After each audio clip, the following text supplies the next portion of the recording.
Iraj washroom থেকে বেরিয়ে সোজা হেঁটে বেকনিতে গিয়ে দাঁড়াল। মেঘালয়া চুপচাপ চেয়ে দেখল কেবল। বেশ অনেকটা সময় কেটে যাওয়ার পরও ইরাজ রুমে এলো না। মেঘালয়া ছোট্ট একটা শ্বাস ফেলে ফুসকার প্যাকেটটি টেবিলের ওপর রেখে সোফার কুশন মাথার তলে রেখে আড়াআড়িভাবে গুটিসুটি মেরে শুয়ে রয়। প্রায় ঘণ্টা দুয়েক কেটে যাওয়ার পর ইরাজ রুমে এলো। একবার আর চোখে দেখল, অতঃপর বিছানার দিকে অগ্রসর হয়। সেই মুহূর্তেই মেঘালয়া তোড়াক করে উঠে বসল। তড়িঘড়ি ডেকে উঠল, ইরাজ ভাই। ইরাজ তাৎক্ষণিক ফিরে তাকায় না, একটু রয়েশয়ে বিরক্ত চোখে তাকাল। মেঘালয়া খানিক ইতস্তত করে বলে, একটু সময় হবে? ইরাজ কপালে ভাঁজ ফেলে জিজ্ঞেস করল, কোনো মহাকাজে সময় লাগবে তোর? মেঘালয়ার অনুযোগের স্বর, আমায় যে কোনো কিছুতে আপনার টেম্পারেচার হাই হয়ে যায়? একটু ভালো করে কথা বললেও তো পারেন। ইরাজ ভাবলেশহীন জবাব দিল, কখনো বলেছি বদলাবেন না আপনি? আজীবনেও না। মেঘালয়া দীর্ঘশ্বাস ফেলল, আস্তে করে বলল, বসুন, কিছু পরামর্শ নেওয়ার আছে। ইরাজ কঠিন কিছু বলতে গিয়ে চুপ করে গেল। বিরক্তিতে বোধ হয়ে অতিষ্ঠ ভঙ্গিতে মেঘালয়ার সামনের সোফায় এসে বসল। মেঘালয়া মাথা নত করে হাতের নখ খুঁটছে। ইরাজ কপাল জড়িয়ে দেখতে লাগল। কিছুক্ষণ সময় নিয়ে মেঘালয়া বলে ওঠে, কিছু জটিলতায় ভুগছি। ভ্রু উঁচিয়ে তাচ্ছিল্য করে বলে ইরাজ, কাব্যিক হয়ে উঠছিস নাকি? মেঘালয়া ভ্যাবাচেকা খেয়ে যায়, কাব্যিক? না মানে, আমি নিজের ভেতরে অবস্থা বুঝতে পারছি না। মিশ্র অনুভূতি আর চিন্তারা জ্বালাতন করছে। অনেক কৌতূহল আর প্রশ্ন জমেছে। ইরাজ নির্লিপ্ততা নজরে নিচের দিকে চেয়ে সামনের চুলগুলো মুচড়ে ধরে পেছনে ঠেলে আড়মোড়া ভাঙার ভঙ্গিতে জিজ্ঞেস করল, বয়স কত তোর? মেঘালয়া নাক কুচকাল, তবে জবাব দিল, 18 পার হয়েছে। বোধহয় 19। না, হ্যাঁ, মানে আব্বু জানে। আসলে আমিও জানি 19। ইরাজ শীতল দৃষ্টিতে সামান্য সময়ের জন্য মেঘালয়ার অতি চঞ্চল চোখে দৃষ্টিপাত করল। নজর নামিয়ে বলল, এ বয়সে এমন অস্থিরতা কাজ করা অস্বাভাবিক নয়। এমন হয়? কি হয়? সরল প্রশ্ন মেঘালয়ার। ইরাজ এবার শান্ত দৃষ্টি ঠিক মেঘালয়ার দৃষ্টিতে ফেলল। তাতেই যেন আরও অশান্ত হয়ে ওঠে মেঘালয়া। শীতল স্বরে বলল, ইরাজ, তোর কি হচ্ছে? মেঘালয়া মাথা দুদিকে দুলায়, উহু। আমার সকল জটিল কৌতূহল আপনাকে ঘিরে। সবারই তো বয়স 19 হয়। তাদের কাছে তো আর আপনি থাকেন না। তো সবার কি হয় তাহলে? মানে, কি নিয়ে এমন অস্বস্তিতে ভোগে তারা? ইরাজ সেসবের জবাব না দিয়ে জিজ্ঞেস করল, কৌতূহলগুলো বল। মেঘালয়া থমকে যায় এবার। কিছুটা সময় নিল। অতঃপর ধীরস্থির কম্পমান কণ্ঠে প্রশ্ন করে, তাবিরের সঙ্গে আপনার যে ঝামেলা হয়েছিল, তা আপনি আমাদের কলেজে যাওয়ার কারণেই হয়েছিল। আপনি কেন যেতেন আমাদের কলেজে? বলেই ইরাজের দিকে তাকায়। ইরাজ ঠান্ডা নজরে তাকিয়ে আছে। মেঘালয়া ব্যস্ত হয়ে ওঠে, বুঝানোর মতো করে বলে ওঠে, না মানে, আমি জানি ওটা আপনারও কলেজ। আপনি সেখানকার প্রাক্তন ছাত্র। কিন্তু শুধু কি এ কারণেই যেতেন রোজ আমাদের কলেজে? ইরাজ কিছুক্ষণ চুপচাপ চেয়ে রইল মেঘালয়ার চোখের দিকে। মেঘালয়া চেয়েও দৃষ্টি সরাতে পারে না ইরাজের দৃষ্টি থেকে। আচমকা উঠে দাঁড়াল ইরাজ।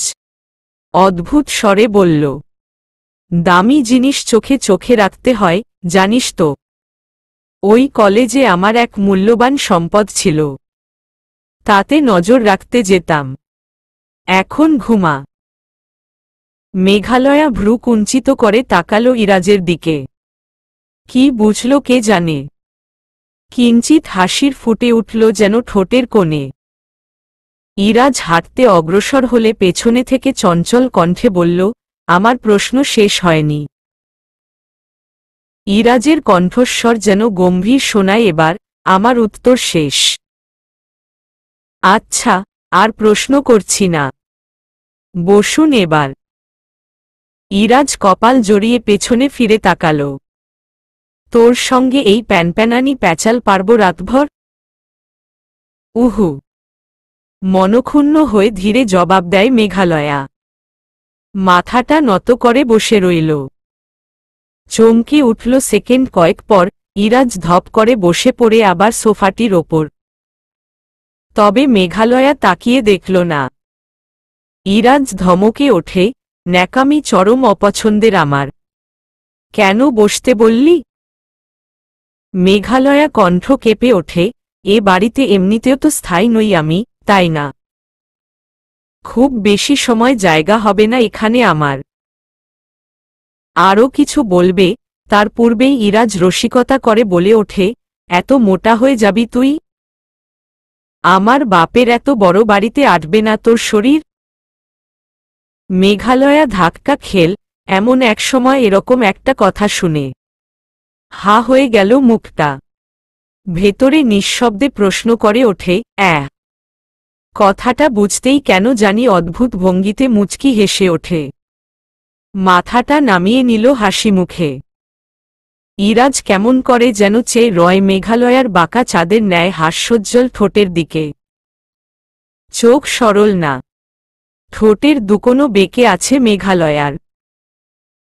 মাথা নিচু করে থাকায় সামান্য দেখতে পাওয়া যায় আকস্মিক হেসে ওঠা ঠোঁট। কোনো এক আবেশে চেয়ে রইল ইরাজ। বুকে অদ্ভুত জ্বালা অনুভব করে। কোথাও তিরতির করে উঠছে, নিভু নিভু আগুন যেন দমকা বাতাস পেয়েছে। আবার খড়ের গাদায় দাউদাউ করে জ্বলে উঠতে চাইছে। মেঘালয়া হাসিমুখেই তাকাল ইরাজের দিকে। ইরাজের এই অদ্ভুত দৃষ্টিপাত সম্পূর্ণ নতুন। মেঘালয়ার ভেতর থমকে যায়। হাসিটুকু মিশে যায়, বাঁকানো ঠোঁট জায়গায় ফিরে মিলিত হল। ইরাজ তাৎক্ষণিক দৃষ্টি সরিয়ে দেয়ালের দিকে তাকাল। চোখ বুজে শ্বাস নিল। অর্ধভেজা এক ঢোক গিলল। তাতে তার গলায় দৃশ্যমান ষড়যন্ত্রের উঁচু স্থানটি নড়ে উঠে ব্যাপক আন্দোলনে। নজর এড়ায় না মেঘালয়ার বিষয়টি। খোঁচা খোঁচা দাড়ি গলা অবধি নেমেছে হালকা করে। তার ওপর সেই পুরুষের বিশেষত্ব, উঁচু হয়ে থাকা দৃশ্যমান ষড়যন্ত্রের কম্পন দৃশ্যে মেঘালয়া কি বিমোহিত হল। মেঘালয়া দৃষ্টি সরে আসে ইরাজের কঠিন স্বরের বলা নিষেধাজ্ঞায়, হাসবি না তুই, মেঘ। মেঘালয়া কি বুঝল কে জানে। আবার লাজুক হেসে ওঠে। ইরাজ এবার কোনোভাবেই তাকাল না। মাঝে কিছুক্ষণ নীরবতায় কেটে যায়। দুজনের দৃষ্টি নিবন্ধ মেঝেতে। নীরবতা ভঙ্গ করে মেঘালয়া। আপনি জটিল। কতটা?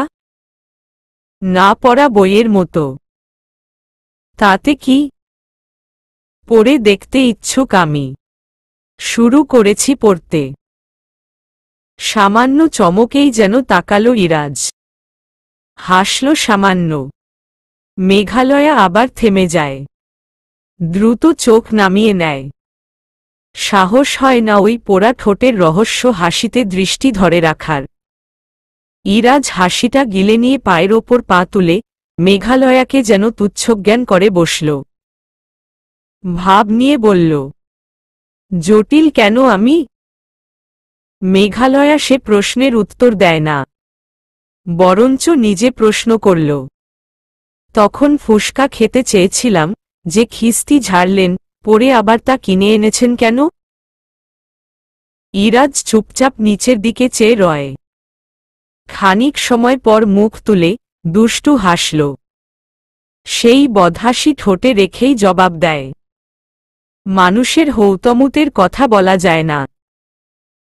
অত করে চাইলি, না খেয়ে যদি এর মাঝেই, বলেই হাতের তর্জনী আঙুল দিয়ে ওপরের ইশারা করে বলল, টপকে যাস, তারপর পেতনি হয়ে ভয় দেখাবি, আল্লাহর কাছে দায়ী থাকব। এমনকি সবচেয়ে বড় ভয়, যদি দ্বিতীয় বউ নিয়ে সুখে সংসার করতে না দিস। ভয় এনেছি বলেই মাথা দুলায়। মেঘালয়া চোয়াল শক্ত করে চেয়ে রইল। ইরাজ মেঘালয়ার মুখের দিকে তাকিয়ে এবার শব্দ করে হেসে উঠল। তা দেখে কি হলো কে জানে, মেঘালয়া নিজেও ফিক করে হেসে ওঠে। অতঃপর বলল, যতবার ফুসকা খেয়েছি, আব্বু আর নয়তো বান্ধবীরা সাথে থেকেছে। এ রুমে তো আর তাদের কেউ উপস্থিত নেই। ইরাজ কথা কেড়ে নেয়, তুই যদি মনে করে থাকিস তাদের জায়গায় প্রতিস্থাপন বিক্রিয়ার মাধ্যমে আমায় বসাবি, তাহলে খুব শীঘ্রই তোর কানটা গরম হতে যাচ্ছে। মেঘালয়া ঠোঁট ফুলিয়ে বলল, একবার টেস্ট করে তো দেখুন। যত্ন করে নিজ হাতে বানিয়ে দেব। ইরাজ তড়িঘড়ি উঠে দাঁড়ায়, চটাং করে মারব এক চর। তুই খা বেশি করে, আমার পোষাবে না ওসব আজুবাজু জিনিস। মেঘালয়া ঠোঁট গোল করে শ্বাস ফেলল। নির্বিকার চিত্তে ভাবলেশহীন জবাব দিল, আমারও। ইরাজ ঘুরে তাকাল, বসল সোফায় আরাম করে। মেঘালয়া খুশি হয়। দ্রুত প্যাকেট ছিঁড়ে ফুসকা বের করতে উদ্যত হয়। ইরাজ আস্তে করে প্যাকেটটি মেঘালয়ার হাত থেকে নিল। দারুণ খোশমেজাজে বলল, তুই তো আর আমায় ছাড়া খাবি না। এতে ডাস্টবিনের হক আছে, বুঝলাম। দে।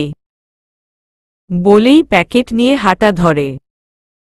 মেঘালয়া কয়েক সেকেন্ড অবুঝের মতো বসে থেকে, যখন বুঝল ব্যাপারটা, ইরাজের পেছনে দৌড় লাগায়, দিন, বলছি। খেতে হবে না আপনার। ইরাজ ভাই, আমার ফুসকা। বলতে বলতেই রুম ছেড়ে বেরিয়ে সিঁড়ির প্রায় অর্ধেক পেরিয়ে এলো দুজনে।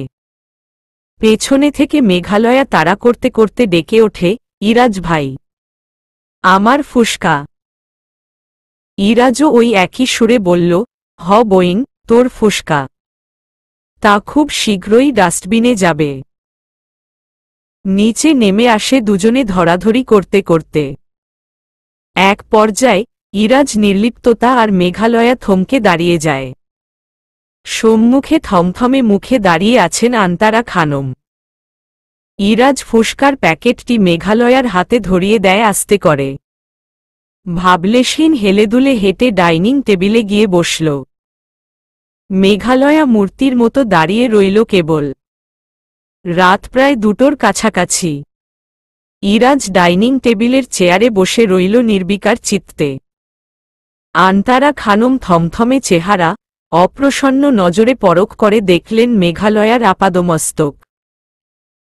চরম অনীহার সঙ্গে ওকে উপেক্ষা করে হেঁটে এসে দাঁড়ালেন ইরাজের পাশে। মেঘালয়া মুখটা ছোট করে মাথাটা নত করে নিল। ঘুরে দাঁড়িয়ে সিঁড়ির দিকে অগ্রসর হল। এরই মাঝে ইরাজের চড়া কণ্ঠস্বর ভেসে এলো, মেঘ। মেঘালয়া খানিক সময় নিয়ে দাঁড়িয়ে পড়ল, তবে পিছনে ফিরল না। ইরাজ স্বাভাবিক স্বরেই আদেশ করল, আব্বুকে ডেকে নিয়ে আয়, জলদি যা। মেঘালয়ার ভিতরে তোলপাড় চলছে। যা শুরু হয়েছে আন্তারা খানমের চোখে ভেসে থাকা আক্রোশের আগুন থেকে। ইরাজের কথা অমান্য করে এবার আর তামাশা বড় করতে চাইল না মেঘালয়া। এমনিতেই এ বাড়ির এমন কঠোর নীরবতা ওর চঞ্চলতা কেড়ে নিতে যথেষ্ট।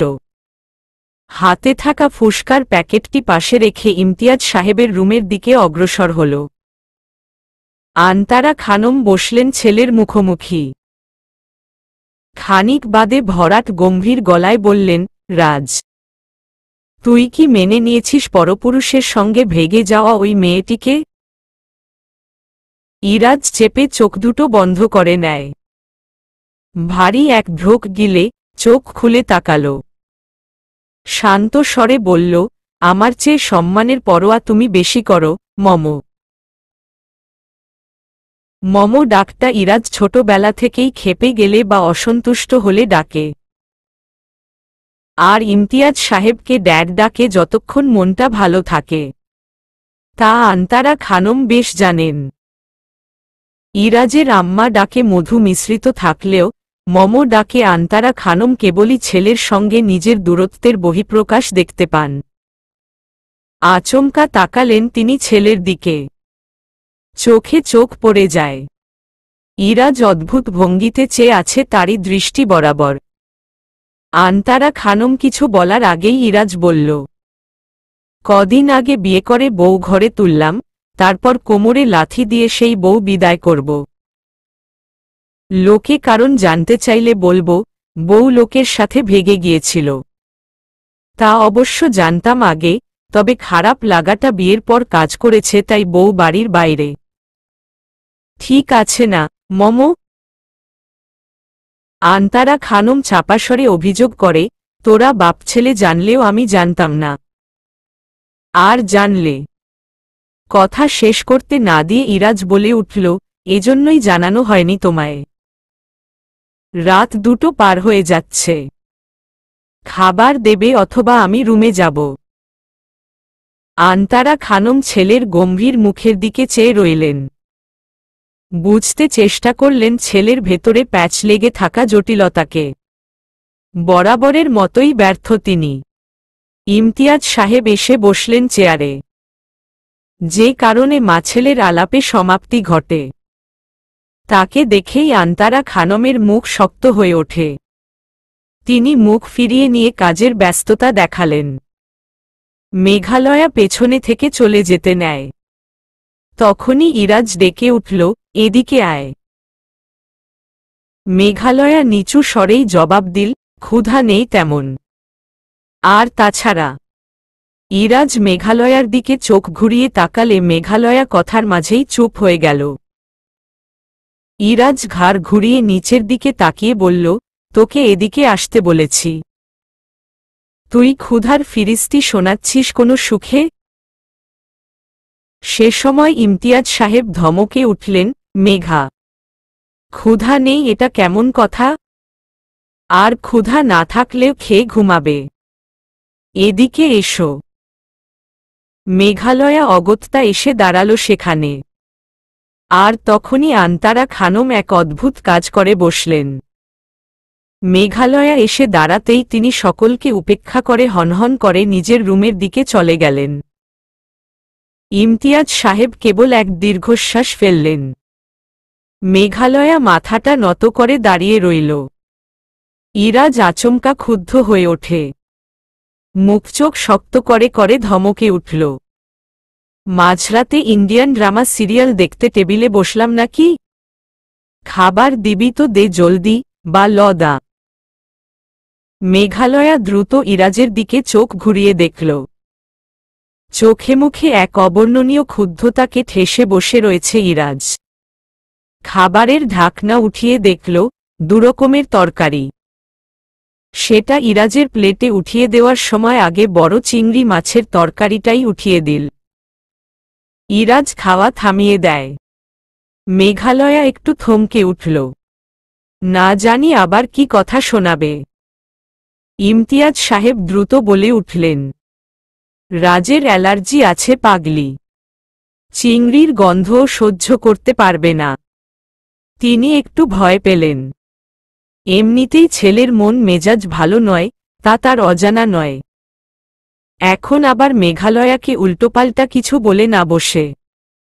অথচ এমন কিছুই হল না। ইরাজ নির্বিকার শান্তভাবে নিজের প্লেটটি বাবার দিকে সরিয়ে দিয়ে বাবার প্লেট টেনে নিল।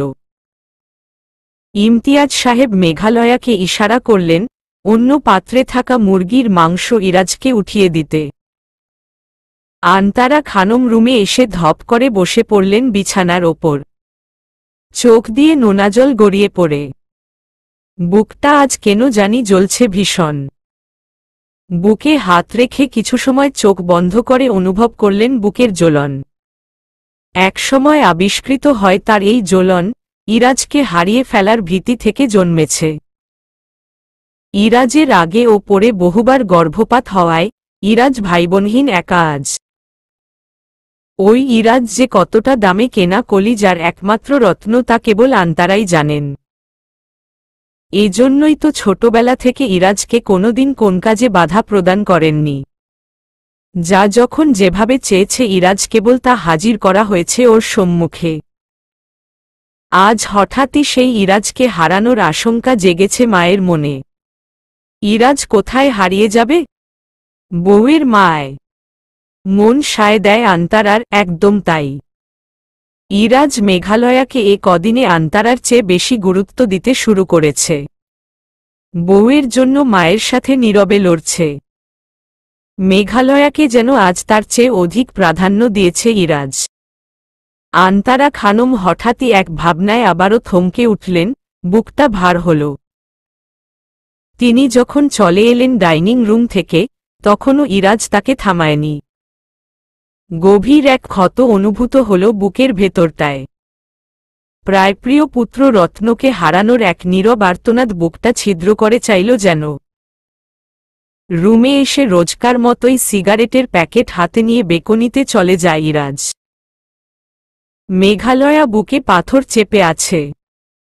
সে আসলেই জানত না সাংসারিক জীবনটা এমন নিষ্ঠুর আর কঠিন। কেমন যেন লাগছে সবকিছু। এসবের সাথে মেঘালয়া একদম পরিচিত নয়। সে তো আব্বুর কাছে দেবীর মতো ছিল, যাকে আব্বু মুরগির ডিম থেকে ফোটা সদ্যজাত ছানার মতো পাখার নিচে আগলে রেখেছিল। অথচ এই ভালোবাসাকে তাবির বলেছিল, ব্যাটারি চালিত পুতুল। আজ আরও একবার ঘৃণা হল তাবিরের ওপর। খুব মন চাইল আব্বু নামক ওই রাগী মানুষটির পাখার তলে গুটিসুটি মেরে আরও একবার আশ্রয় গ্রহণ করতে, আবারও আব্বুর পুতুল হয়ে থাকতে। তবে কি মেঘালয়া আসলেই নির্বোধ? নিজের সুখের মহল হারিয়ে এই চারদেয়ালের শ্বশুরবাড়ি নামক নিষ্ঠুর আলয়ে বন্দিনী হয়ে গিয়েছে? কুশনে মুখ চেপে চাপাস্বরে আর্তনাদ করে ওঠে। অস্পষ্ট স্বরে আব্বু বলে ডেকে উঠল। ওপাশ থেকে আব্বুর জবাব নেই। খুব জানতে ইচ্ছে হল, একাকী আব্বুটাও কি এখন এই মাঝরাতে মেঘালয়ার কথা ভেবে ছটফট করছে? সপ্তাহখানেক ওভাবেই কেটে গেছে। এ বাড়িতে নিতান্তই আবর্জনার মতো রয়ে গেছে মেঘালয়া। ইরাজকে বুঝতে পারে না মেঘালয়া। আন্তারা খানম সর্বদা মেঘালয়াকে এড়িয়ে নীরবে নিজের দায়িত্ব পালন করেন নিত্যদিন। যেন এ বাড়িতে মেহমান তিনি, কেবলই সবটা দায়িত্ব তার। মন থেকে কিছু করেন না মোটেই। মেঘালয়াত রাতে দেরিতে ঘুমানো আজকাল প্রায় অভ্যাসী হয়ে গিয়েছে। সকালে ঘুম থেকে জাগ্রত হতে বেলা 10টা বেজে গেল। উঠে দেখল রুমের জানালার পর্দা বাতাসে সরে যাওয়ার কারণে ঘরজুড়ে সূর্যের ঝাঝাল আলোয় মাখামাখি। সে নিজে এবং ইরাজও আলোতে খুব একটা আরামবোধ করে না। একবার তাকালো ঘুমন্ত ইরাজের দিকে। আলোতে নাক ছিটকে চোখ জড়িয়ে বিরক্ত মুখে শুয়ে আছে উপর হয়ে। নীরস মুখে ইরাজকে দেখে নিয়ে আস্তে করে হেঁটে গিয়ে জানালার পর্দাগুলো টেনে দিল। ঘড়িতে 10টা পার হচ্ছে। দ্রুত কোনোমত চোখে মুখে পানি দিয়ে নিচে নেমে এলো। রান্নাঘরে এক কোণে গিয়ে দাঁড়াল। আন্তারা খানম তার সহকারীকে নিয়ে রান্নায় ব্যস্ত। মেঘালয়াকে দেখেও গ্রাহ্য করলেন না। মেঘালয়া কিছুক্ষণ দাঁড়িয়ে রইল নীরবে। আন্তারা খানম কাজের মেয়ে আয়েশাকে কিছু আদেশ করলে মেঘালয়া ইশারায় আয়েশাকে থামিয়ে দিল। নিজে তা করতে যায়। তখনই আন্তারা খানম কঠিন স্বরে বললেন, মেঘা, আদিক্ষেতা দেখিও না তো মা। দেখছ তো সাহায্য করার লোক আছে। আর না থাকলেও আমি নিজের কাজ করে নিতে পারি। উপরে যাও। এ বাড়ির কোন কাজে প্রয়োজন নেই তোমাকে। মেঘালয়ার কাছে কথাগুলো বড্ড অগোছালো লাগল। শান্ত শীতল স্বরে প্রত্যাখ্যান জানালেন আন্তারা। পা উঠল না তার সেখান থেকে। এই আন্তারার নিজের মেয়ে ছিল না, তেমনি মেঘালয়ার মা ছিল না। তবে যতক্ষণ সময় মেঘালয়া আন্তারা সহচর্যে থাকত, সে কখনোই মায়ের অভাব বোধ করেনি। আজ হঠাৎই ভাবনা এলো, তবে কি সম্পর্ক বদলেছে? আগে আন্তারা মামনি ছিল, আজ কি শাশুড়ি হয়ে গিয়েছে? কয়েকদিনের ব্যবধানে সবকিছু এভাবে পাল্টে যায় নাকি? আব্বু তবে ঠিকই বলতো, মেঘালয়া দুনিয়াটাকে কিঞ্চিত পরিমাণও জানে না। তবে এখন ধীরে ধীরে জানতে শুরু করেছে। সেই ভুলে ভরা রাতের পর থেকে মেঘালয়ার জীবনে কেবলই বাস্তবতার কঠোর তাণ্ডব চলছে। আব্বুর কথা মনে পড়ল, দেখতে ইচ্ছে করল মানুষটিকে আজ। বুকে হামলে পড়ে অভিযোগ করতে ইচ্ছে করল, আব্বু, তুমি না মেয়ের ভালোর জন্য সবটা করলে, তবে কেন তোমার মেয়ে একদমই ভালো নেই? শ্বশুরবাড়ি তো ভালো থাকার জায়গা নয় আব্বু, তার ওপর তোমার মেয়ের করা ভুল পিছুই ছাড়ছে না। গলার কাছে আটকে এলো ব্যথাগুলো জড়ো হয়ে। ধীরস্থির পা ফেলে সেখান থেকে চলে এলো মেঘালয়া। রুমে এসে দেখল ইরাজ বেঘোরে ঘুমাচ্ছে। বেকনিতে গিয়ে দাঁড়াল, সেখানেও রোদ। রুমে ফিরে এসে সোফাতে বসল।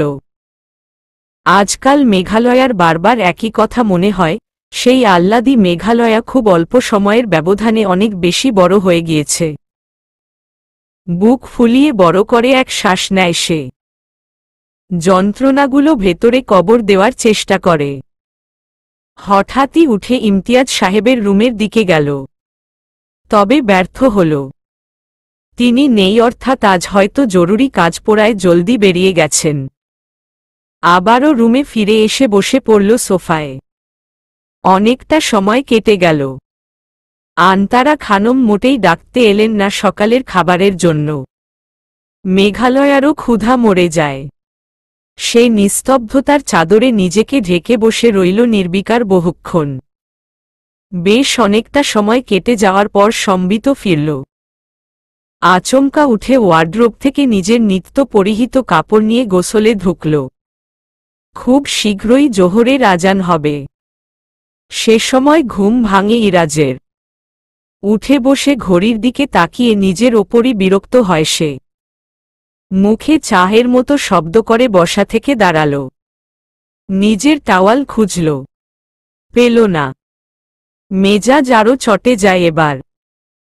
বাথরুমের দিকে নজর যেতেই দেখল তা ভেতর থেকে লক করা, এবং সেখান থেকে শাওয়ারের শব্দ আসছে। ভ্রু জড়িয়ে দাঁতে দাঁত পিষে চেয়ে রইল সেদিকে। ভারী পায়ে হেঁটে গিয়ে বাথরুমের দরজায় কষে থাবা মারল। ভেতর থেকে মেঘালয়া চমকে ওঠে প্রথমে। পরে যখন বুঝল, চিৎকার করে বলে ওঠে, কি সমস্যা আপনার? দরজা ভাঙার পরিকল্পনা আছে নাকি? ইরাজ চিবিয়ে জবাব দেয়, আমার সমস্যা তুই। আর কয়েক সেকেন্ডের মধ্যে যদি বের না হোস, বিনা পরিকল্পনায় দরজা ভেঙে ফেলব। মেঘালয়া চোখ উল্টিয়ে মুখ বেঁকিয়ে বলল, ভেঙে ফেলুন, বাবাই আবার একটা লাগিয়ে দেবে। ইরাজ ক্ষেপে ওঠে এবার, মেঘ, অতিরিক্ত সাহস দেখাবি না মোটেই। বের হলেই তোকে আমার হাতে পড়তে হবে, ডোন্ট ফরগেট ইট। আপনি কি মূর্খ? ডিগ্রি তো ভালোই অর্জন করেছেন, অথচ মগজ খালি। এখানে ঘুমোতে তো আর আসেনি নিশ্চয়ই। গোসল করতে করতে কি করে বের হওয়া যায়? শেষের কথাটা চিল্লিয়ে বলে মেঘালয়া। ইরাজ দাঁতের মাড়ি শক্ত করে বলে, সেটা তুই ভাব, ড্যাম। আর কিছুক্ষণ লাগবে আমার, ততক্ষণ ধৈর্য ধরে অপেক্ষা করুন বাইরে। ইরাজের সচেতন নজরে তাকালো বাথরুমের দরজার দিকে। আচমকা দুটো লাথি বসাল দরজায়। ধমকে ওঠে, জ্ঞান দিচ্ছিস আমায়? এখনই তোকে গোসলে ঢুকতে হলো? জীবনে তো গোসল করতে দেখিনি।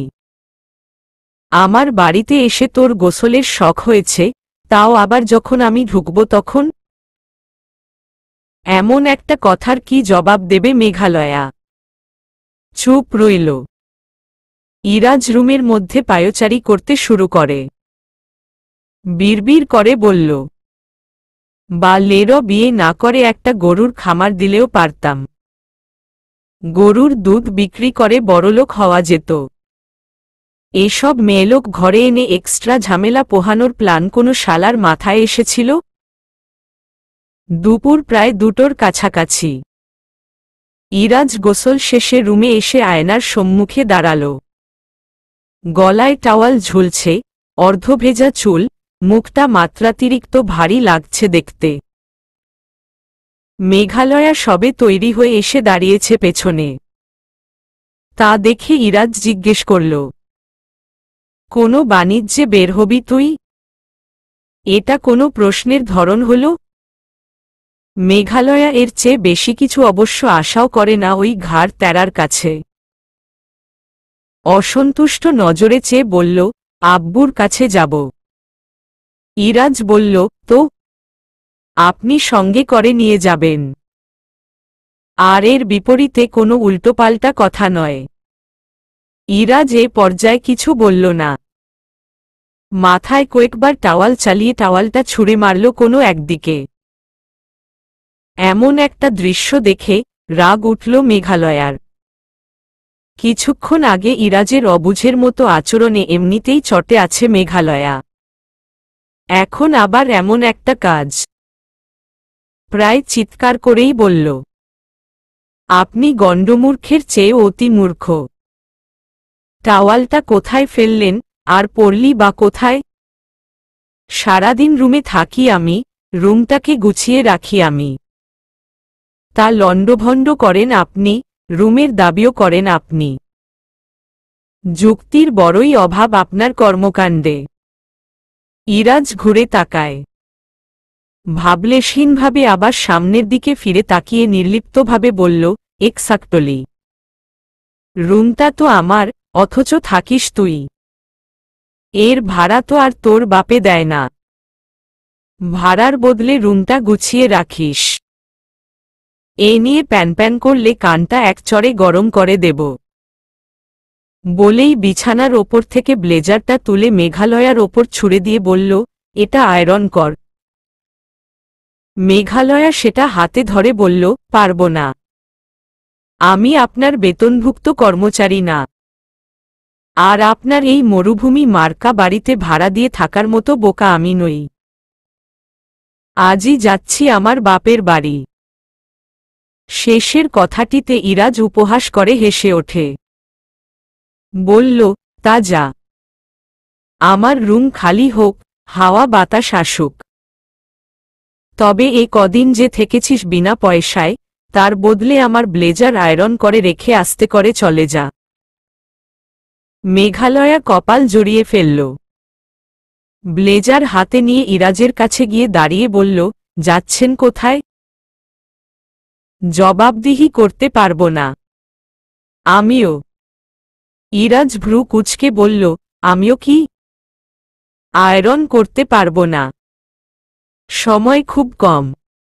কাজ না হলে তোর ঘটে শনি আছে।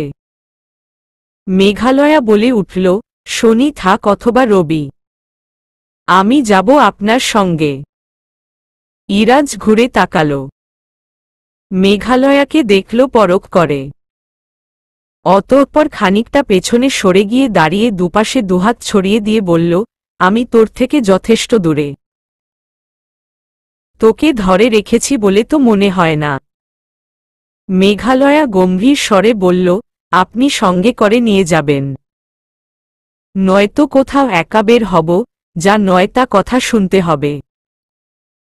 এখন থেকে আপনার সঙ্গে বের হব। মেঘালয়ার কথায় চাপা ক্ষোভ ঝরে পড়ে। ইরাজ তা বুঝেও বুঝল না যেন। উল্টো ওকে খোঁচা দিয়ে বলল, তোর বাপের রাখা রক্ষী আমি তোর। মেঘালয়া আওয়াজ সামান্য নিচু করে বলল, আপনি কি, তা আপনার নিজের জানা উচিত। বলেই ব্লেজারটি নিয়ে আয়রন করতে বসে গেল। ইরাজ বিছানায় বসে রিমোট হাতে তুলে নিয়ে এসির টেম্পারেচার কমিয়ে দেয়। চারদিকে গুমোট গরম। পরিবেশ কেমন থেমে আছে, গাছের পাতা ভুলেও নড়ছে না। শান্ত পরিবেশে গরমটা প্রকট লাগছে। ইরাজ অতিষ্ঠ হয়ে তাড়া দিয়ে বলল, দ্রুত কর, লেট হচ্ছি আমি। মেঘালয়ার কিছুক্ষণ ধরেই কিছু বলার জন্য প্রস্তুতি নিচ্ছে। জিহ্বা দ্বারা ঠোঁট ভিজিয়ে ইরাজকে উদ্দেশ্য করে বলল, আমি বিশ্ববিদ্যালয়ে ভর্তি কোচিং করতে চাই। ইরাজ উপহাস করে, তোর রেজাল্ট কি আসবে, কোনো আইডিয়া আছে? এ কথা শুনে মেঘালয়া থমকে যায়। নিজেও চিন্তিত হয়ে উঠল। ইন্টারমিডিয়েট লাইফটায় সে আসলেই বড্ড অমনোযোগী ছিল। সর্বক্ষণ তাবিরের জ্বালাতনে পড়ালেখার মানসিকতা থেকে বেরিয়ে এসেছিল। এসব ভাবতে ভাবতেই ততক্ষণে হাত থেমে গেছে ওর। ইরাজ তাকিয়ে দেখল মেঘালয়ার উদাসীন ভাব। ভেতরে কেন জানি জ্বলে উঠল বোধ হয়।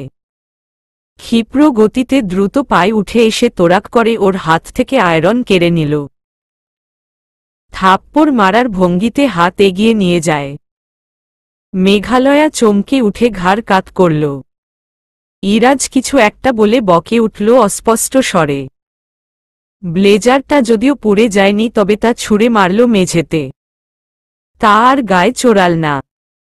ক্ষুব্ধ স্বরে বলল, আমার কোনো কিছুতেই তুই মনোযোগ দিতে পারিস না, না? আমি তোর কাছে চিরদিন গুরুত্বহীনই থেকে গেলাম? বা লেরও একটা ছোট কাজ দিলাম, তার মধ্যে অন্য ভাবনার সাগরে ডুব দিয়েছিস? ডুবে মরে যাসনি? বলেই শার্ট তুলে কাঁধে চড়িয়ে রুম থেকে বের হয়ে যায়। মেঘালয়া কেবল মেঝের দিকে চেয়ে রয় নীরবে। ইরাজ কি বুঝাতে চায়? ইরাজ কি চায়? ইরাজ আচমকা ক্ষেপে ওঠে, কখনো স্বাভাবিক, কখনো দুষ্ট, তো কখনো কেমন জটিল হয়ে ওঠে। এত সবের মাঝে মেঘালয়ার নিজেকেই কেমন উন্মাদ উন্মাদ লাগে। ক্ষুধাও লেগেছে এবার। সকাল থেকে কিছুই খাওয়া হয়নি। আর বসে রইল না, রুম থেকে বেরিয়ে ডাইনিং রুমে এলো। ততক্ষণে ইরাজ আপন মনে খেতে বসেছে। তবে আজ আরান্তারা খানমকে প্রতিদিনের মতো পাশে দাঁড়িয়ে আহ্লাদের সঙ্গে ইরাজকে খাওয়াতে দেখা গেল না। মেঘালয়া এসে দেখল খাবার সব সাজিয়ে রাখা আছে। সেই দীর্ঘশ্বাসটুকু গোপন করে নীরবে খেতে বসল। গাড়ি চলছে নিজ গতিতে। ইরাজের চেহারা গুরুগম্ভীর। স্থির চোখ দুটো সামনের গাড়ির কাচ ভেদ করে রাস্তা মেপে গাড়ি চালনায় ব্যস্ত। মেঘালয়া দেখল ইরাজ ওদের বাড়ির দিকে গাড়ি ঘুরিয়েছে। আর চুপ করে থাকা হল না। জিজ্ঞেস করল, এদিকে কেন? আব্বু তো এখন অফিসে। ইরাজের কথায় থেমে গেল, আজ বাড়িতে আছে। সংক্ষিপ্ত জবাব। শীতল স্বর। মেঘালয়া একবার তাকালো ইরাজের দিকে।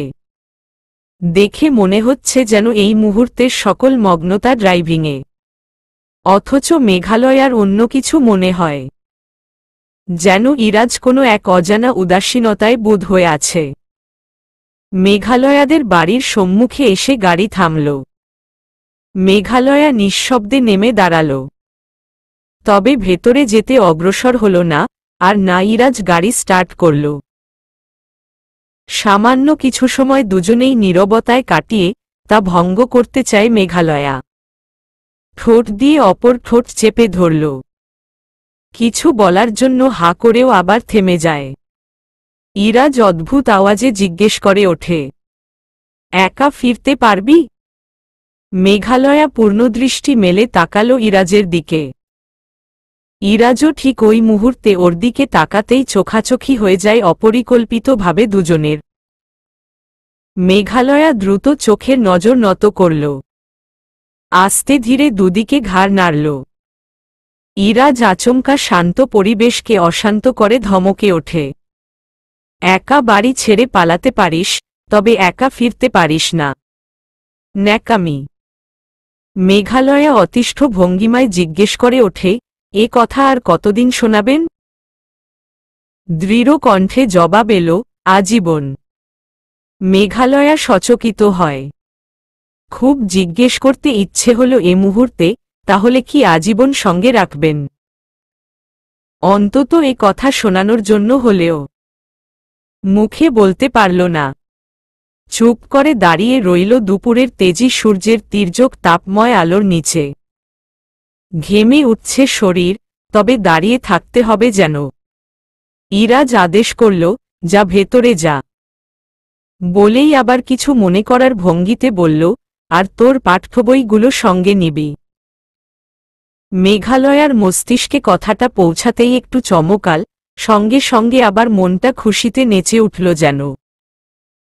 দ্রুত চোখ ঘুরিয়ে তাকাল ইরাজের দিকে। সেই গাড়ি স্টার্ট করতে ব্যস্ত। মেঘালয়া জিজ্ঞেস করে, কখন আসবেন আপনি? ইরাজ সামনের দিকে তাকিয়েই জবাব দিল, এসে কল করব তোর বাপের বাড়ির নাম্বারে। বলে আর দাঁড়াল না। মেঘালয়াকে ফেলে গাড়ি এগিয়ে চলল সামনের দিকে। বিকেলের দিকে প্রকৃতি বেশ অশান্ত হয়ে উঠেছে, চারদিকে বয়ে যাওয়া বাতাস জানান দিচ্ছে ঝড় না হলেও অন্তত বৃষ্টি হবেই। সেই সঙ্গেই আব্বুর সম্মুখে মেঘালয়া চোখ দুটোও যেন শ্রাবণের আকাশে মেঘ ঝরা বাধাহীন বৃষ্টির মতো বর্ষণে ভিজে উঠেছে। দুজনের মানবিমানের পালা ভেঙে এবার যেন অভিযোগগুলো উঠে এসেছে সম্মুখে। বাবা তো অভিযোগ করতে জানে না সন্তানের সম্মুখে। তাই মেঘালয়ার মুখেই ফুটে উঠল অনুযোগের সুর। আব্বু, ভুল কি কেবল তোমার মেয়েই করেছে? তোমার মেয়ের আব্বু করেনি। পাগলি মেয়ের এমন সরল অভিযোগে বাবার বুকটা ভিজে যায় নিমেষেই। সজল চোখে চেয়ে রইলেন কেবল হেলাল সাহেব মেয়ের ফুলো চোখ দুটোর পানে। তার ছোট মেঘালয়া আজ শ্বশুরবাড়ি থেকে এসেছে, তাও আবার শ্বশুরবাড়ির নামে নালিশ জানাতে। ভাবতেই বুকে চাপ অনুভূত হল। তিনি একদম চাননি তার সাজানো পুতুলটিকে নিজের থেকে দূর করতে। তবে পরিস্থিতি তো সায় দিল না সেদিন এ চাওয়াতে। তার বাড়ি জুড়ে তরতর করে আহ্লাদি পা ফেলে ছসে বেড়ানো মেঘালয়া আজ অন্যের বাড়ির বউ। মেঘালয়া ভেজা স্বরে আবারও বলে উঠল, আব্বু। মামনি কবে যেন মামনি থেকে শাশুড়ি হয়ে উঠল। আজ আমি তার কাছে, তার বাড়িতে অবস্থানকারী এক অপ্রিয় সত্য, যা সে পারছে না উগরে ফেলে দিতে, গ্রহণ করতে তো মোটেই পারছে না। তুমি কি ভুল সিদ্ধান্ত নাওনি ও বাড়িতে বিয়ে দেওয়ার কথা ভেবে? তুমি মেয়ের সুখের নেশায় মেয়েকে ছোট করে তোলনি? যে ভুল আমি আগে তোমার সঙ্গে করেছি, তা তুমি শুধরাতে গিয়ে পুনরায় আমার সঙ্গে করেছ, আব্বু। মেয়ের বুকে যে অন্তহীন চাপা আর্তনাদের স্তর জমেছে তা বেশ বুঝলেন হেলাল সাহেব। এ ব্যাপারে তিনি আন্দাজ সেদিনই করেছিলেন, যেদিন আন্তারা খানম এখানে এসেছিল এবং তিনি আন্তারার চোখে মুখচোখে অপ্রসন্নতার ক্ষোভ লক্ষ্য করেছিলেন। আজ সত্যিই তিনি বাক্রুদ্ধ। মেয়ের অভিযোগের বিরুদ্ধে নিজের পক্ষে সাফাই দেওয়ার মতো উপযুক্ত যুক্তি নেই তার কাছে। আকাশ সেই বিকেল থেকে মেঘাচ্ছন্ন। তুলনামূলক তাড়াতাড়ি আজ বেরিয়ে পড়ল ইরাজ অফিস থেকে। তাছাড়া মেঘালয়াকেও পিক করতে হবে। রাত ৮টার বেজে গিয়েছে। ইরাজ রাস্তায় বেরোনোর কিছুক্ষণের মাঝে ঝমঝম করে বৃষ্টি নামল জমিনে। তার মাঝেই গাড়ি চালিয়ে সে মেঘালয়াদের বাড়ির রাস্তার দিকে অগ্রসর হয়। ক্রমেই বৃষ্টির ফোঁটা ভারী হতে লাগল। সাথে বাতাসও প্রবল বেগে বেড়ে গেল যেন।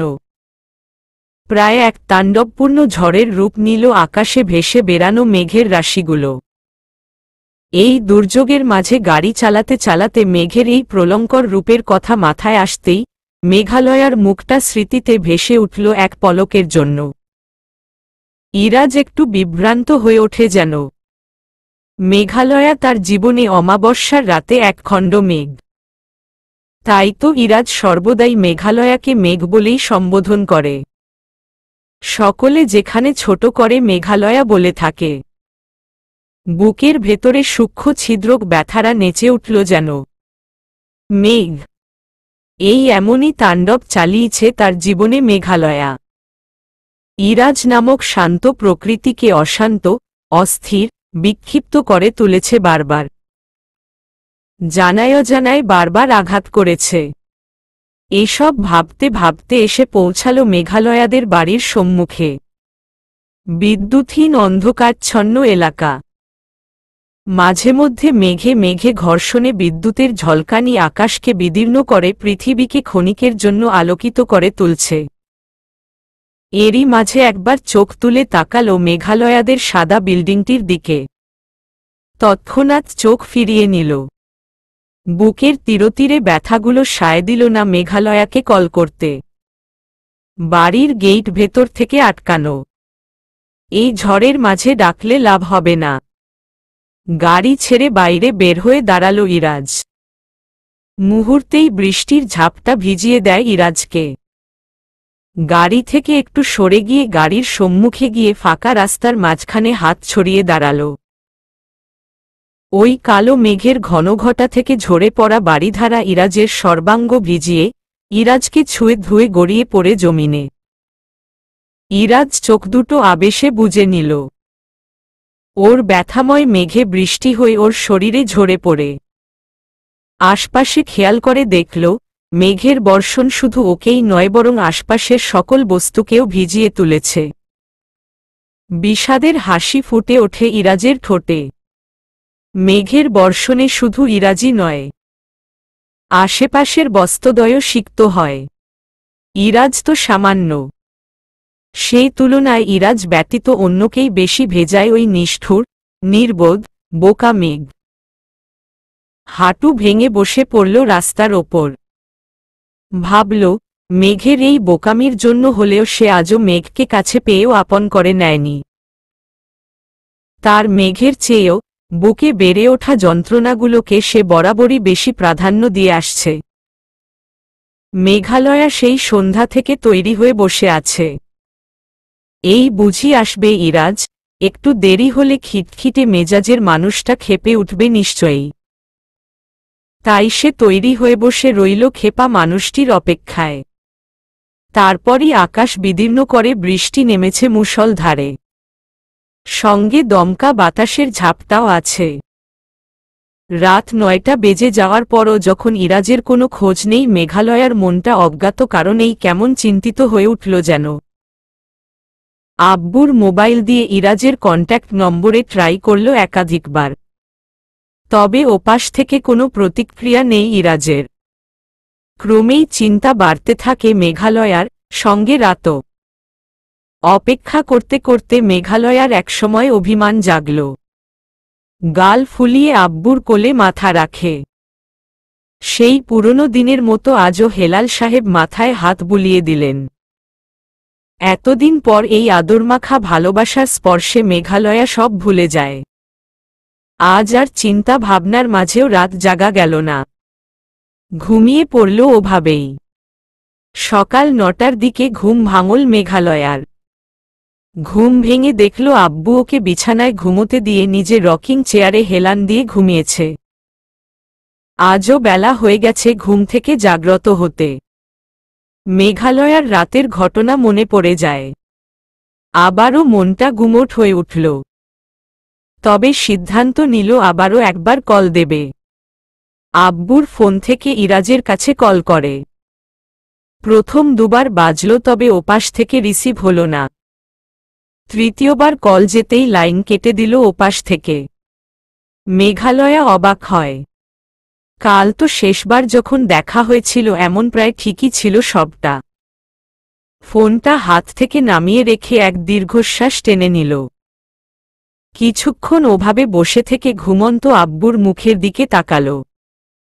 অজানা এক প্রশান্তিতে বুক ভরে ওঠার সাথে সাথে আবার এক শঙ্কায় ভিতরটা আন্দোলিত হয়ে উঠল। ওই বাড়িতে যাওয়ার ইচ্ছেটুকু কোথাও খুঁজে পেল না। তবে আবার মনে পড়ল, কাল থেকে মেঘালয়ার অভিযোগগুলো শোনার পর থেকে হেলাল সাহেব মেয়ের সামনে হাসছেন তো ঠিকই, তবে ভেতর ভেতরে তিনি কতটা অস্থির তা মেঘালয়ার দৃষ্টি এড়ায়নি। সে আর চাইল না আব্বুর অস্থিরতা বাড়াতে। নিজেকে বুঝাল যে আব্বুকে খুশি করতে সে এই বিষ পান করেছে, সেই আব্বুর খুশির জন্য না হয় তা হজমও করে ফেলবে। এই মানুষটিকে আর কষ্ট দেবার সাধ্যি নেই মেঘালয়ার।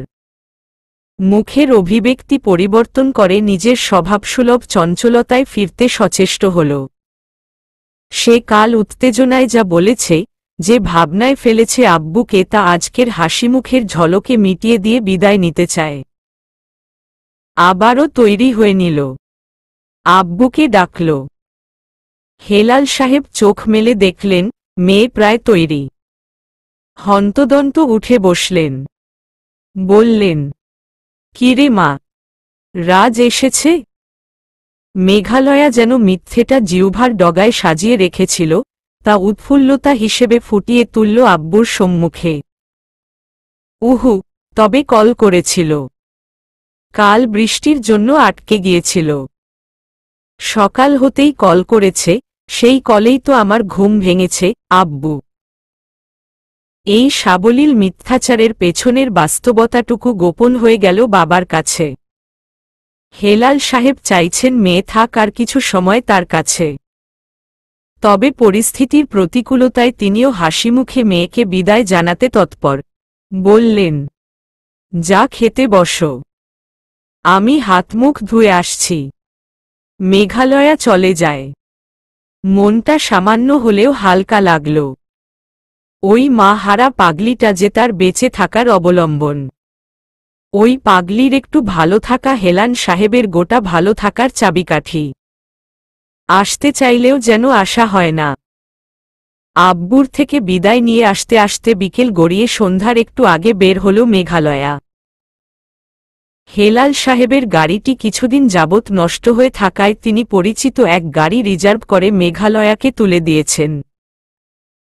গাড়ি এসে নামিয়ে দিল ইমতিয়াজ সাহেবের বাড়ির সামনে। বইয়ে বোঝাই করা প্রকাণ্ড বেগটি নিয়ে মেঘালয়া নেমে দাঁড়াল। এই বাড়ির ভেতরটা তার আতঙ্ক, বাড়ির মানুষগুলো তার আতঙ্ক, তবে তাকে এই সবটা মানিয়ে নিয়ে এ বাড়িতেই বসবাস করতে হবে। আব্বুর খুশির জন্য হলেও তাকে ভালো থাকার চেষ্টা করতে হবে।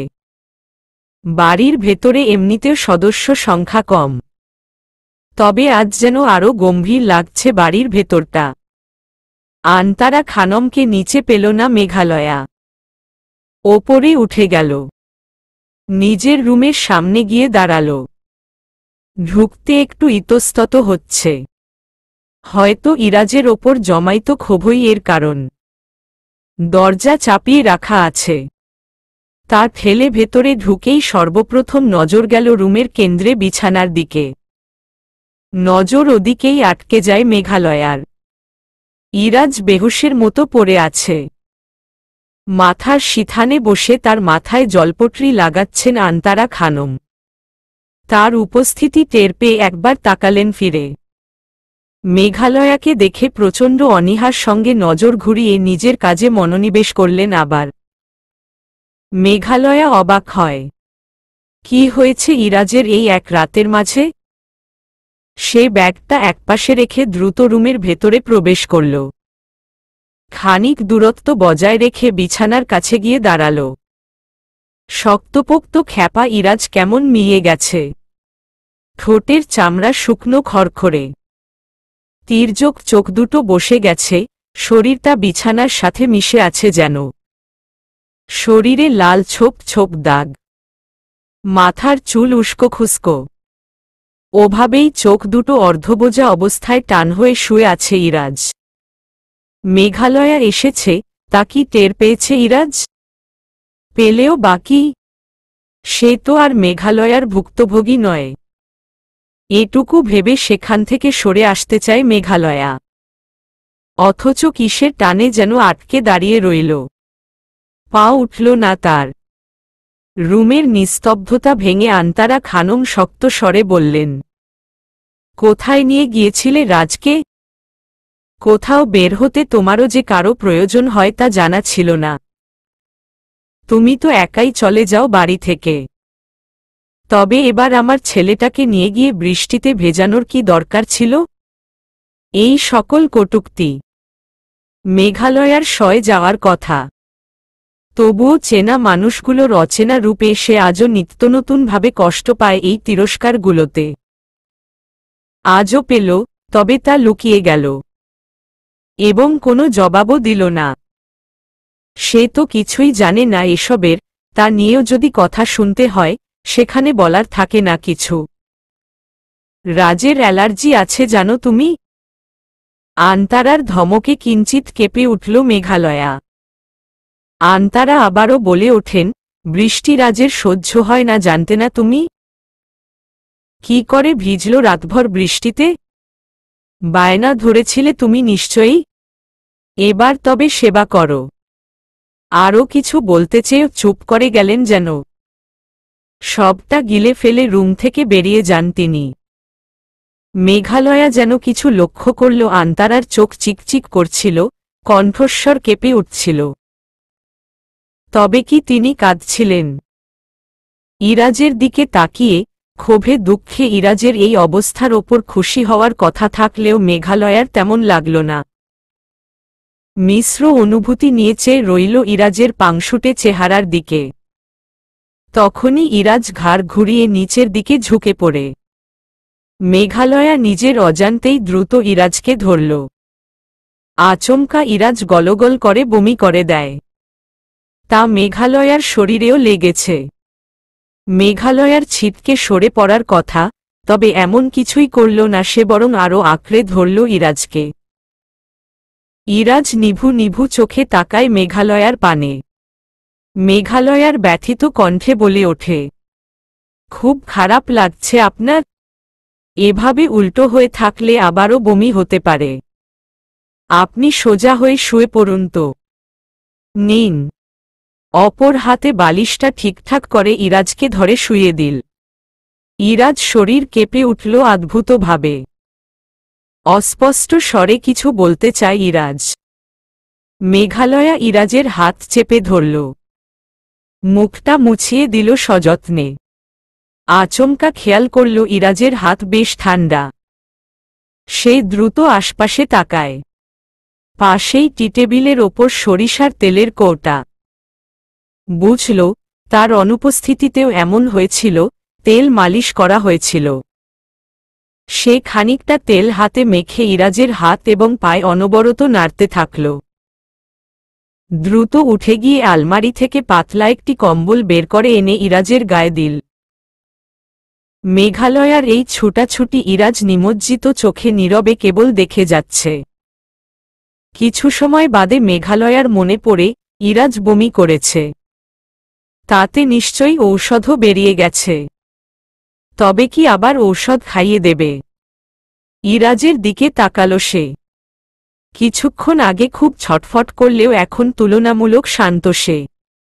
মেঘালয়া চিন্তিত মুখে বসে রইল পাশেই। আরও খানিকটা সময় পার হলে দেখল, ইরাজ চোখ বুজে ঘন ঘন নিঃশ্বাস ফেলছে। মেঘালয়া ধীর কণ্ঠে শুধায়, কেমন লাগছে আপনার? মামনিকে ডাকব? ইরাজ চোখ খুলে তাকাল। অর্ধবোজা চোখের দৃষ্টি। আস্তে করে ঘাড় নেড়ে না বোঝাল। পাশেই রাখা অনেকগুলো ঔষধ। মেঘালয়া ভাবল, একদিনে এত ঔষধ কোথা থেকে এলো? নাকি এমনটা আগেও হয়েছে ইরাজের? তখনই মনে পড়ল সেদিন বাবাই বলেছিল, ইরাজের অ্যালার্জি আছে।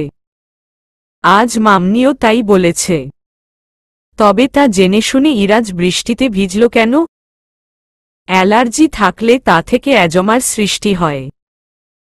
আর এ কারণেই বৃষ্টির পানি ইরাজের সহ্য হয়নি, ঠান্ডা লেগে গিয়েছে। পুরো শরীর দাগ ত্বকের ওপর। মেঘালয়া শান্ত পরিশ্রান্ত চোখে কেবল অসুস্থ ইরাজের পানে চেয়ে রইল। এই মানুষটি কত তর্জন গর্জন করে বেড়ায়। আশেপাশে থাকলেই মেঘালয়ার আতঙ্কের শেষ থাকে না। আজ কেমন স্তব্ধ, দুর্বল শরীরে পড়ে রয়েছে। এক পর্যায়ে ইরাজের শরীর প্রচুর ঘামতে শুরু করে। ইরাজ ছটছট করতে শুরু করল কেমন। ক্ষীণ স্বরে বলল, এসি অন কর, গরম লাগছে। মেঘালয়া আপত্তি জানায়, ঘামলে শরীর থেকে জ্বর বেরিয়ে যাবে। শুয়ে থাকুন এভাবেই। প্রত্যুত্তরে ইরাজ নীরব রইল। ঘাড় ঘুরিয়ে চারদিকে কিছু খুঁজল।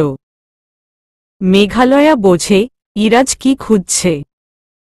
আক্ষেপের স্বরে বলল, সবকিছুতেই জিদ দেখিয়ে জিতে যাওয়া যায় না।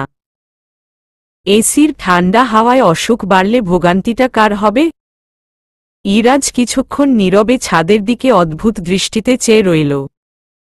নীরবতা ভেঙে গম্ভীর স্বরে বলল, এখানে বসে থাকার প্রয়োজন দেখছি না তোর। উঠে যা। মেঘালয়া নীরস মুখে তাকালো ইরাজের দিকে। তার দৃষ্টি উপরের দিকে। আস্তে করে উঠে গিয়ে বেকনিতে দাঁড়াল। ইরাজ এবার তাকালো সেখানে, যেখানে মেঘালয়া বসেছিল এতক্ষণ। বুক ফুলিয়ে শ্বাস নিয়ে চোখ দুটো বুজে নিল। মুখে মলিনতার ছাপ স্পষ্ট। রাত প্রায় ৮টা। মেঘালয়া সোফার ওপরে বসে অগোছালো কাপড় ভাঁজ করতে বসেছে। মাঝে মধ্যে আর চোখে খেয়াল করছে অসুস্থ জেদি মানুষটিকে। ইরাজ ক্ষীণ আওয়াজে ডেকে ওঠে, মেঘ। তৎক্ষণাৎ মেঘালয়া তাকালো সেদিকে। চোখের ইশারায় জানালো, কি? উঠে গিয়ে কাছে দাঁড়াল। ইরাজের অভিব্যক্তি শান্ত, দুটো ডিম সিদ্ধ করে নিয়ে আয়। পারিস তো? মেঘালয়া কপাল কুঁচকে তাকাল। এটা কে পারে না? সবসময় খুঁত ধরার ছুতো না খুঁজলে হয় না? মুখে কিছু বলল না, তবুও কেবল মৃদু মাথা ঝাঁকাল। রান্নাঘরে যাওয়ার পথে ড্রয়িং রুমের সোফাতে আন্তারা খানমের সঙ্গে দেখা হল। মেঘালয়া মাথাটা ঝুঁকিয়ে রান্নাঘরে ঢুকে যায়। আন্তারাকে দেখতে বড়ই বিষণ্ণ আর অস্থির লাগছে। মেঘালয়াকে রান্নাঘরে ঢুকতে দেখে কলিজার ভিতরে পুড়ে উঠল যেন। ইরাজের ভয়ানক অ্যালার্জি আছে বৃষ্টির পানিতে। আগে কিছু সময় এমনও হয়েছে, ইরাজ অ্যালার্জিজনিত ঠান্ডায় শ্বাস আটকে পড়ে থেকেছে। গ্যাস দেওয়ার মাধ্যমে শ্বাসকষ্ট রোধ করা হয়েছে। এবার ঠান্ডার সঙ্গে ব্লাড প্রেশার লো।